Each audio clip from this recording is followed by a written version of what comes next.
জাগিৰোডৰ চেনিমাৰীত পুখুৰীত উদ্ধাৰ বিলাসী বাহন জাগিৰোড মৰিগাঁও সংযোগী পথৰ কাষৰ এটা পুখুৰীত উপঙি থকা অৱস্থাত উদ্ধাৰ হৈছে এখন অডি বাহন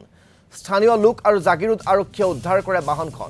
বাহনখনত কোনো লোক আৰু আন সামগ্ৰী উদ্ধাৰ হোৱা নাই যদিও DL HCAK 1306 নম্বৰৰ আন দুখন নম্বৰ প্লেট উদ্ধাৰ হৈছে এই বাহনখনৰ ভিতৰৰ পৰা সমগ্ৰ ঘটনা সন্দৰ্ভত জাগিৰোড আৰক্ষীয়ে অব্যাহত ৰাখিছে তদন্ত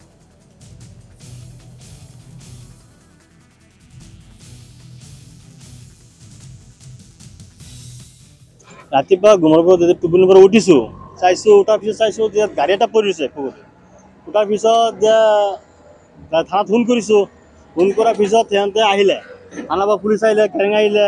তেতিয়া নামিছোঁ নামি পেলাই কেৰেঙা পদত চব লগাই দিছোঁ লগাই পিছত উঠালে গাড়ীখন উঠাৰ পিছত একো নাই কিন্তু লম পেলাই দুটা পোৱা গৈছে এতিয়া মানে ৰাতিপুৱা উঠিছোঁ উঠাৰ পিছত এতিয়া চাইছোঁ গাড়ীটো মানে ইয়াত পৰি আছে বহুত মানুহ আহিছে অহাৰ পিছত আমি পুলিচক ফোন মাৰিছোঁ ফোন মাৰাৰ পিছত পুলিচে আহিছে অহাৰ পিছত গাড়ীখন উঠাইছে উঠাৰ পিছত মানে আমি নামিছোঁ কেইটামান নামি কেতিয়াবা চিকিউৰিটি গাড়ীটো উঠাৰ পিছত একো পোৱা নাই